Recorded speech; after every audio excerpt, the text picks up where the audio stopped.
Assalamualaikum warahmatullahi wabarakatuh. Perkenalkan, nama saya Raka Bayu Prasianto. Di sini saya akan menjelaskan mengenai bab ke-10. Oke.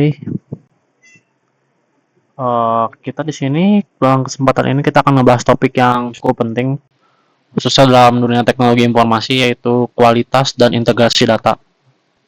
Kenapa sih topik ini bisa jadi penting? Menurut penelitian Friedman dan C. Smith, 40% proyek bisnis itu gagal hanya karena kualitas data yang buruk. Bahkan kerugian ekonomi yang disebabkan data buruk mencapai triliunan dolar setiap tahunnya. Di sini kenapa si kualitas dan integritas itu menjadi faktor penting gitu? Karena proyek itu hampir 40% bergantung dari kualitas dan integrasi data. Menurut si Friedman dan Smith. Jadi memahami bagaimana mengelola data dengan baik bukan hanya penting tapi wajib gitu untuk keberhasilan sistem informasi modern zaman sekarang gitu. Langsung pada video kali ini ada 8 topik yang mungkin saya bahas. Yang pertama itu apa itu tata kelola data. Yang kedua itu pentingnya kualitas data. Ketiga itu karakteristik data berkualitas. Yang keempat itu penyebab data berkualitas buruk. Yang kelima itu cara meningkatkan kualitas data.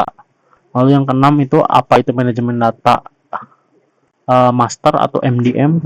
Yang ketujuh itu 3 pendekatan integrasi data. Yang kedelapan penjelasan proses ETL dalam gudang data.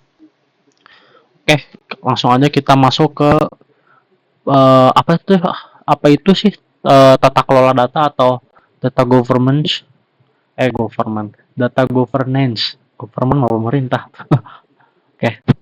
Tata kelola data adalah proses dan kebijakan yang mengatur bagaimana data dikelola dalam sebuah organisasi gitu.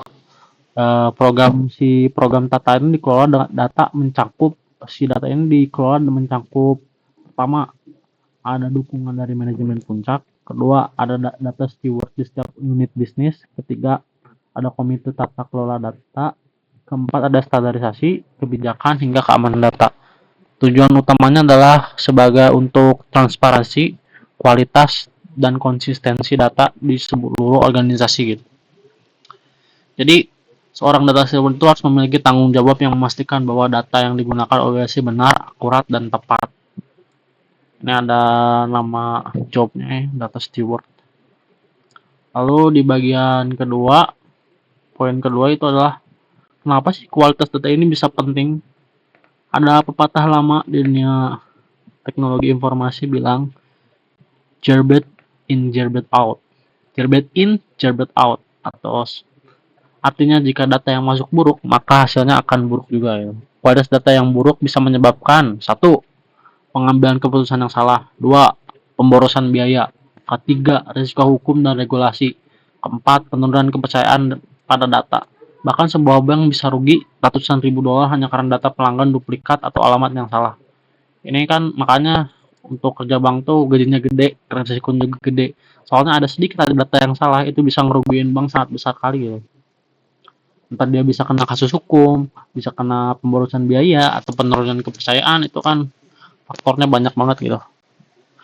Jadi itu pentingnya gitu kualitas data itu. Di sini sebagai contohnya bank ya. Langsung karakteristik gimana sih data yang berkualitas itu karakternya. Yang pertama, dia tuh punya keunikan gitu. Jadi si data itu nggak bisa diduplikasi. Yang kedua, akurasi. Si data itu harus menggambarkan fakta nyata dengan benar gitu. Yang ketiga, konsistensi. Datanya harus selaras dengan sistem. Selaras antar sistem dengan sistem ya. Keempat itu kelengkapan. Tidak ada nilai penting yang kosong gitu. Jadi nilai pentingnya tuh nggak ada yang kosong.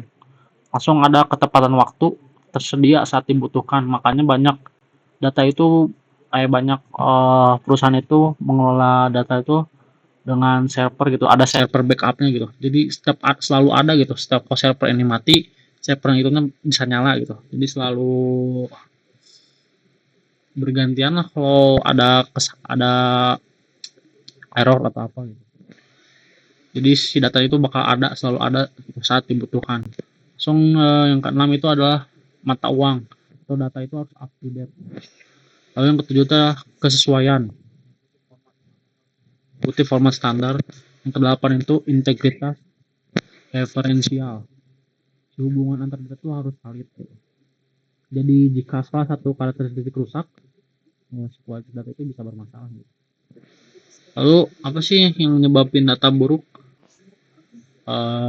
Pertama ada sumber data eksternal, misalnya ada form online yang isinya sembarangan gitu. Yang kedua ada redundansi dan metadata tidak konsisten. Yang ketiga ada masalah entry data, jadi misalkan si antarmuka atau UI-nya buruk atau usernya error. Yang keempat adalah kurangnya komitmen organisasi gitu. Menganggap kualitas data itu bukan sebagai si prioritas. Lalu kita langsung masuk ke poin kelima. Bagaimana sih cara meningkatkan si kualitas data? Program peningkatan kualitas data mencangkup yang pertama itu dukungan bisnis dan manajemen, kedua itu audit kualitas data, ketiga itu program data stewardship, keempat itu perbaikan proses antri data, kelima itu penggunaan teknologi modern, keenam itu penerapan prinsip TQM atau Total Quality Management. Contohnya, memperbaiki input data, membuat standar format, atau menggunakan teknologi pembersihan data otomatis. Lalu di poin ke-6 kita itu menjelaskan tentang MDM atau manajemen data master. Manajemen data master itu memastikan organisasi memiliki single source of truth untuk data penting seperti data pelanggan, produk, karyawan, lokasi, faktor. Contohnya, alamat pelanggan harus sama di sistem penjualan, sistem pengiriman, dan sistem keuangan. Jadi si MDM itu untuk mencegah double data atau data ganda, konflik atau versi berbeda dari data yang sama gitu. Lalu di poin ketujuh adalah 3 pendekatan integrasi data. Kalau saya baca tuh ada tiga pendekatan. Yang pertama itu ada konsolidasi atau ETL. Yang kedua ada federasi EII atau propagasi ADR atau EAE. Apa ya? EAI mesti namanya. Kita mulai dari konsolidasi dulu ya. Konsolidasi itu tuh ngapain aja sih? Pertama, yaitu mengumpulkan data dari berbagai sumber. Kedua, membersihkan, mengubah, dan menggabungkannya. Ketiga, menyimpan dalam database pusat, misalnya data warehouse. Lalu kalau untuk federasi itu tampilan virtual tanpa memindahkan data. Data real time langsung ditarik dari sumber yang saat dibutuhkan. Ketiga itu adalah perubahan data disebarkan hampir real time biasanya untuk disinkronasi antar sistem. Lalu untuk proses ETL bagian ke-8 untuk gudang data.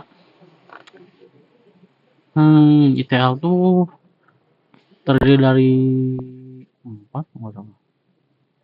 Dari 4. Yang pertama itu ekstrak.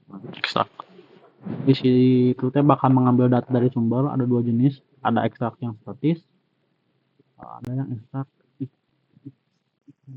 incremental.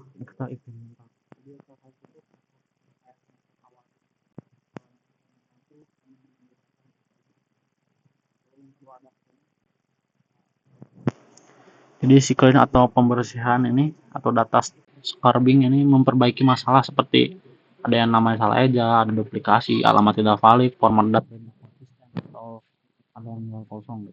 Lalu ada transform atau transformasi, mengubah data agar sesuai standar target, misalnya menggabungkan data, menghitung nilai baru, mengubah format, mengatasi inkonsistensi antar sistem gitu. Lalu yang terakhir ada load atau memuat, jadi memindahkan data ke gudang data dan buat indeks untuk mempercepat si query-nya gitu. Nah,